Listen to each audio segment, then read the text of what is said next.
Hello everyone. अर्थशास्त्र में पहले चैप्टर में अर्थशास्त्र विषय प्रवेश में हमने अर्थशास्त्र का अर्थ, अर्थशास्त्र का भारतीय चिंतन देख लिया था कि अर्थशास्त्र भारत में किस प्रकार उद्भव हुआ था। उसके बाद अगला हमारा पॉइंट था पश्चिम में अर्थशास्त्र का उद्भव और विकास, जिसमें अलग अलग जो पश्चिमी अर्थशास्त्री हैं उन्होंने अपनी अलग अलग परिभाषाएं अर्थशास्त्र की दी हुई थी। उनके अपने अलग अलग विचार थे, जिसमें सबसे पहले अर्थशास्त्री आते हैं प्रोफेसर एडम स्मिथ।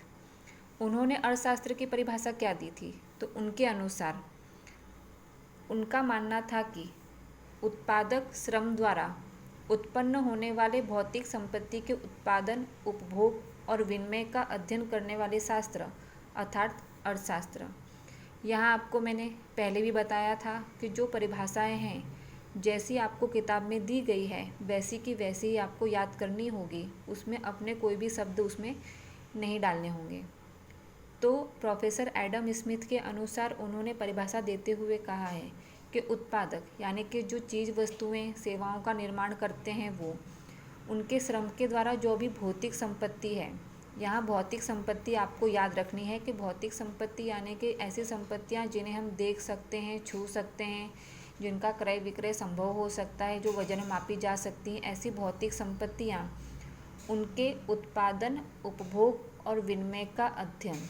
भौतिक संपत्ति का उत्पादन करना यानी उसे बनाना, निर्मित करना, उपभोग यानी कि उसका इस्तेमाल करना, उपभोग का अर्थ होता है वस्तुओं का इस्तेमाल करना, और विनिमय यानी कि लेन देन करना। इन तीनों चीज़ों का अध्ययन करने वाला शास्त्र उसे अर्थशास्त्र कहा जाता है। उसके बाद याद रखना है कि एडम स्मिथ ने अर्थशास्त्र को सामाजिक विज्ञान का दर्जा दिया हुआ है। यह आपके विकल्प में या एक एक वाक्य के प्रश्नोत्तर में आ सकता है कि अर्थशास्त्र को सामाजिक विज्ञान का दर्जा किस अर्थशास्त्री ने दिया हुआ है। तो आंसर में आपको प्रोफेसर एडम स्मिथ लिखना होगा। तो ये चीज़ आपको याद रखनी है कि एडम स्मिथ ने अर्थशास्त्र को सामाजिक विज्ञान का दर्जा दिया हुआ है। उसके बाद दूसरे अर्थशास्त्री आते हैं मार्शल। मार्शल ने अर्थशास्त्र की परिभाषा किस प्रकार दी हुई है? मार्शल का पूरा नाम प्रोफेसर अल्फ्रेड मार्शल है। उन्होंने 1890 में पुस्तक लिखी थी प्रिंसिपल्स ऑफ इकोनॉमिक्स। ये भी प्रश्न आपके एक एक वाक्य में आ सकता है कि प्रिंसिपल्स ऑफ इकोनॉमिक्स नाम की पुस्तक किसने लिखी थी, कौन से अर्थशास्त्री ने लिखी थी, या फिर मार्शल ने कौन सी पुस्तक लिखी हुई थी। तो ये आपको नाम याद रखना है और कब 1890 में, ये सन आपको याद रखना है। मार्शल ने परिभाषा देते हुए कहा है कि मानव के दैनिक जीवन में होने वाले आर्थिक व्यवहारों का अध्ययन करता है, जिसमें वह भौतिक चीज वस्तुओं के उपभोग से सुख प्राप्त करता है। मार्शल के अनुसार जो भी मनुष्य हैं वो दैनिक जीवन यानी कि रोज़ बरोज जो भी वो कार्य कर रहे हैं, आर्थिक व्यवहार करते हैं, उसका अध्ययन अर्थशास्त्र में होता है। साथ में जो भी भौतिक चीज़ वस्तुओं हैं, उनके उपभोग से यानी कि इस्तेमाल करने से मनुष्य को जो सुख प्राप्त होता है, इन तमाम बातों का अध्ययन अर्थशास्त्र करता है। तो मार्शल की परिभाषा में दो चीज़ें याद रखनी है कि मनुष्य अपने दैनिक जीवन में जो भी आर्थिक व्यवहार करता है उसका अध्ययन करता है, और साथ में जो भौतिक चीज़ वस्तुएं हैं उसके उपभोग से यानी कि इस्तेमाल से जो सुख प्राप्त होता है उसका अध्ययन अर्थशास्त्र करता है। ये मार्शल ने अपनी परिभाषा में कहा हुआ है। उसके बाद रॉबिन्स ने परिभाषा देते हुए कहा है, अगले अर्थशास्त्री हैं रॉबिन्स।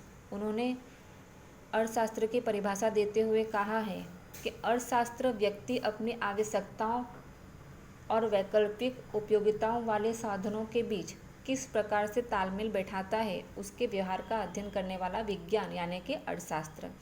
कि जो भी व्यक्ति हैं उनकी जो आवश्यकताएं हैं और वैकल्पिक उपयोगिता के साधन। वैकल्पिक उपयोगिता क्या होता है कि आवश्यकता जो जिस वस्तु की है उसके विकल्प में, उसके ऑप्शन में हम अन्य किन चीज़ वस्तुओं का इस्तेमाल कर सकते हैं, वो वैकल्पिक उपयोगिता होती है।